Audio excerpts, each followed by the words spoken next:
Hello everyone. Welcome to a very special edition, United's first ever flight from Washington D.C. to Dakar.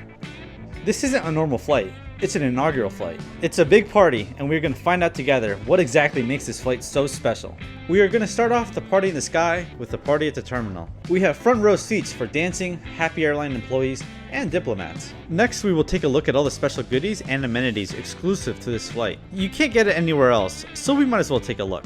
We will then take a look at the premium economy experience to Senegal. Is it worth it?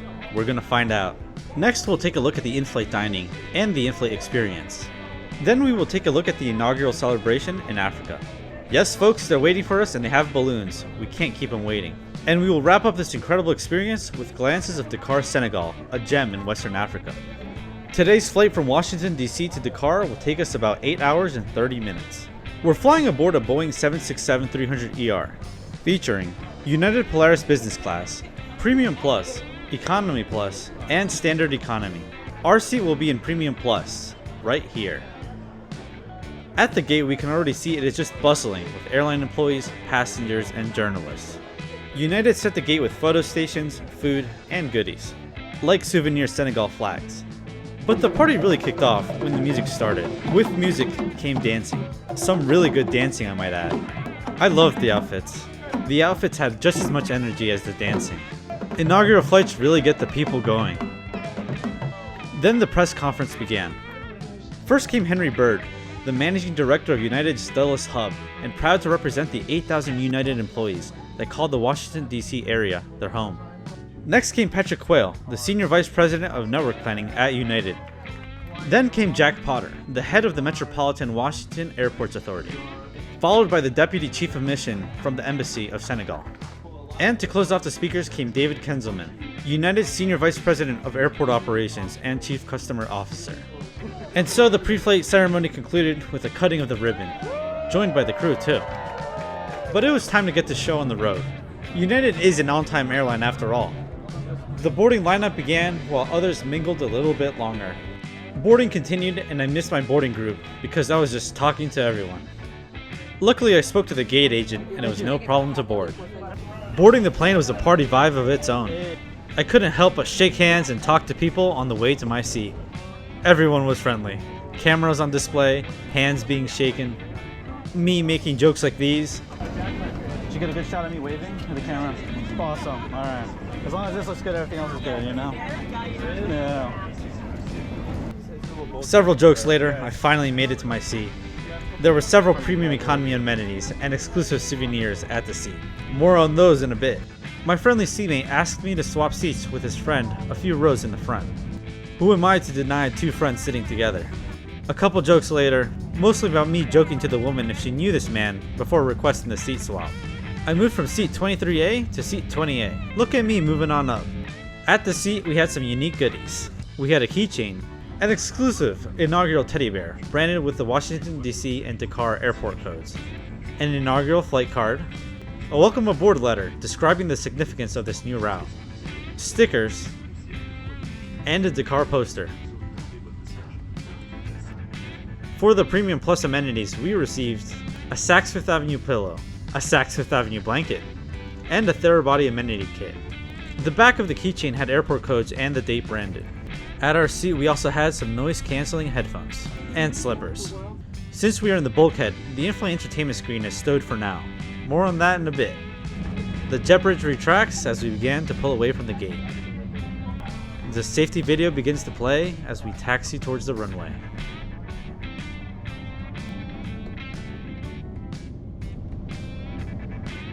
And after so much planning, the inaugural flight takes off.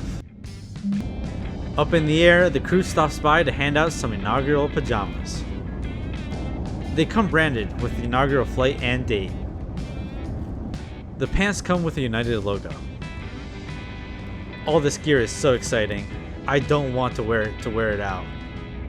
Let's talk entertainment screen. Being in the bulkhead, the screen has to be put away for takeoff and landing. The screen itself is nice and bright.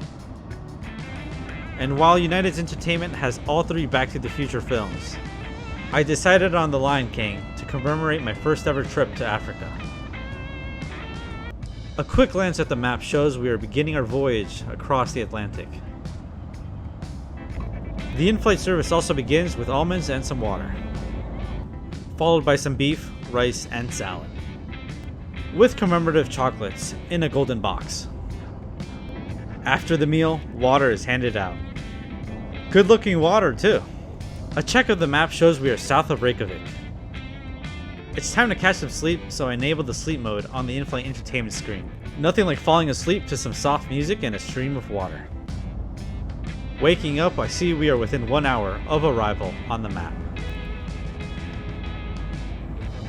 Breakfast is served with some eggs, sausage, potatoes, yogurt, and fruits.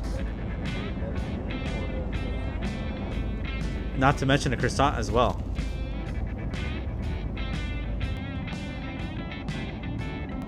We then began lowering our altitude and began descending into Africa. This is my first time ever seeing the African continent with my own eyes. As we began to taxi towards the gate, there's a parade of people waiting with an inaugural flight welcome sign.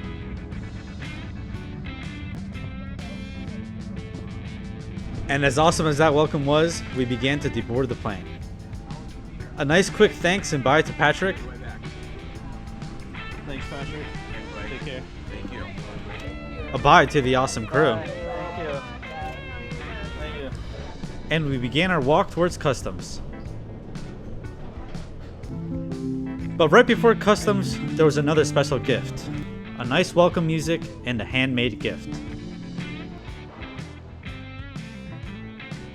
Waiting in line for customs was not too bad at all. We were all still talking and still feeling energetic about our inaugural flight.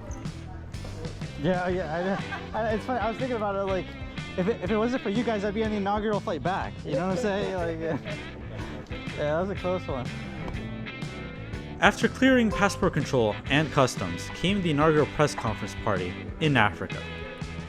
The room quickly became populated and speakers filled the stage. Also on stage was the crew proudly standing, as they should be.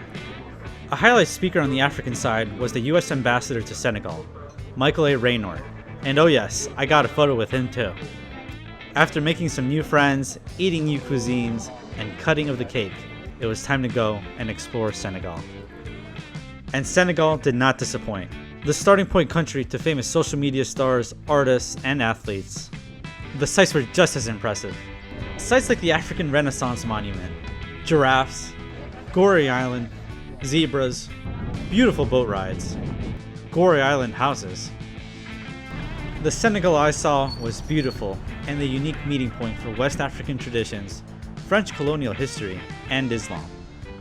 Senegal has hospitality built right into their national identity. One of the coolest parts of the trip was how generous people were. I met a stranger who helped me get back to Dakar. I paid him for the ride, but it felt more like a shared journey than a transaction. And with that, this wraps up the Washington D.C. to Dakar inaugural flight. This wasn't just a regular flight. It was a celebration of connecting two countries, two cultures, two groups of people together in the world. Thank you so much for watching. I appreciate it a lot. Let me know what you think by leaving a comment below. I respond to all comments. Remember to subscribe for more content. And until then, I'll see you in the next trip.